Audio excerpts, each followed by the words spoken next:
Hey guys, and welcome back to SM Talks, and welcome back to another video on this channel. In this video we'll be discussing the case of Kai Havertz.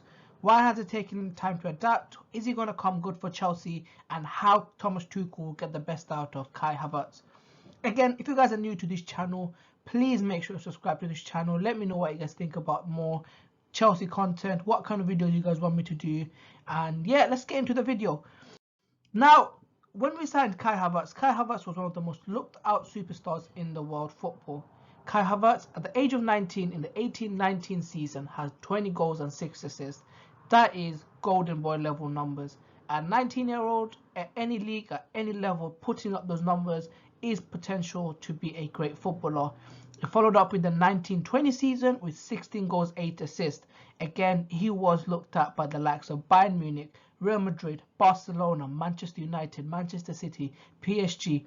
All the top clubs in the world wanted Kai Havertz. Kai Havertz was one of the golden boys and the superstars of the next generation, and people were excited about him. And that's why Roman Abramovich has paid all the money and gone all out to sign Kai Havertz. It's similar to Eden Hazard signing. When we signed Eden Hazard, everyone knew that Hazard was going to be one of the best footballers in the world, and what a signing that turned out to be. Kai Havertz in a similar situation, he has great potential and no doubt that he will be one of the best players in the world one day.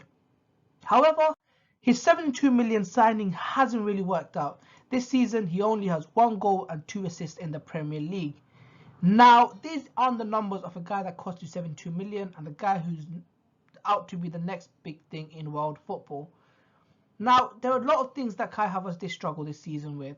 There are 3 things I'll be looking at in this video: adaptation, tactical, and off-the-field issues. Now, let's start off with the adaptation, one of the biggest factors in Kai Havertz's case.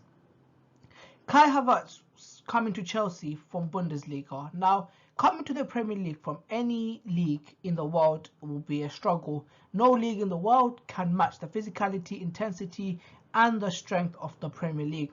The Premier League is that kind of league that you have to be really physical and strong to adapt in that league. However, it isn't part of Kai Havertz's game. Havertz needs to be physically strong, we all know that, and sometimes Kai Havertz will be able to do those situations in the future when he gets stronger and more adapted to the league.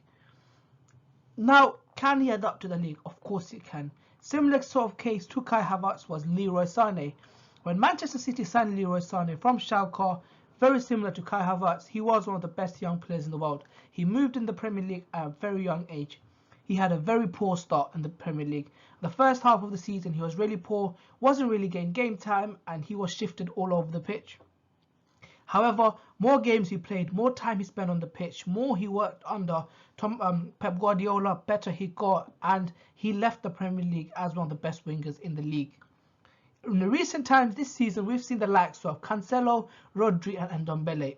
All 3 of them had poor first season. Cancelo didn't have a great first season. Arguably, right now, he's the best fullback in the world.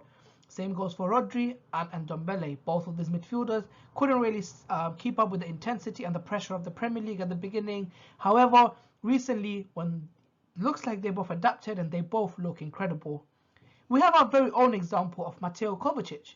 The first season under Mauricio Sarri, Kovacic did lost. He didn't know his best position, he didn't know his best attribute, and he did not really fit Chelsea's system. Only reason Chelsea signed him was because Chelsea got a transfer ban and we had no other option. What a signing that turned out to be.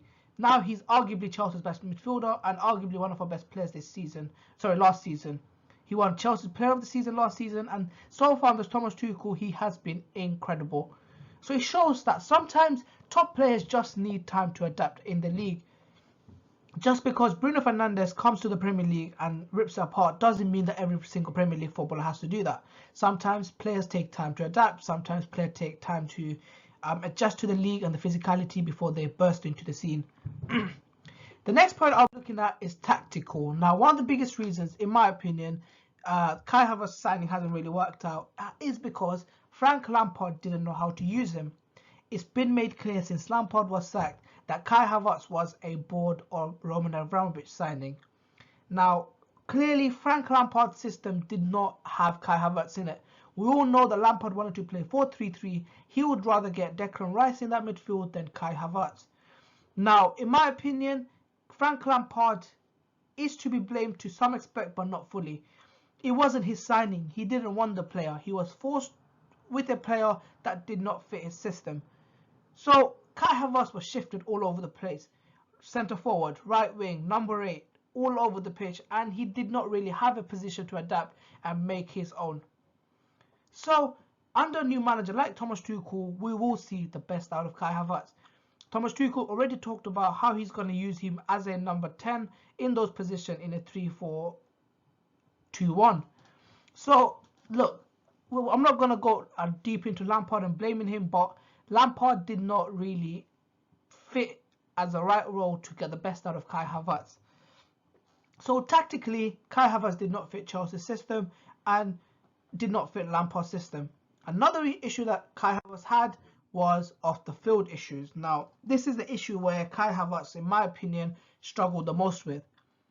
Kai Havertz is an incredible player. However, sometimes when you're 20 years old, moving to another country during a pandemic, which means that he could not see his family if he was going through something bad. Sometimes we forget that footballers are humans as well. If Kai Havertz was having some problems, if it wasn't for pandemic, he could have gone to Germany for a couple of days, clear his mind out, come back to Chelsea, or bring his family over for a couple of days, clear his mind out, then go back to training. Obviously, he could not do that at Chelsea in the current circumstances. So that being said, him moving to a new country without his family at the age of 20 and during a pandemic did not help. Him catching COVID didn't help. That was one of the biggest issues. Even in a 4-3-3, Kai Havertz was looking decent until he got COVID. Now, once you get COVID, we've seen with Paul Pogba and Mo Salah, sometimes it takes your match fitness, it takes a bit longer to arrive. That what happened with Kai Havertz. Now look, we know a lot of issues been happening with Kai Havertz and he will get over it. And this is my opinion on Kai Havertz. I believe that he's a top level footballer. He will be a top level player for Chelsea Football Club.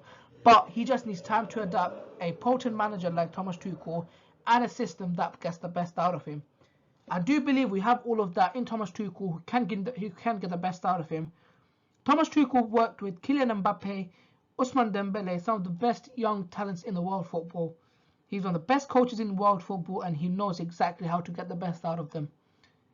I don't see any problem under Tuchel for Kai Havertz. He just needs time. Maybe next season, with a great pre-season under his belt, he will be a great player. Anyway, thank you guys for listening. Hope you guys enjoyed this video. Leave a like, comment and subscribe. And yeah, let me know what you guys think about Kai Havertz.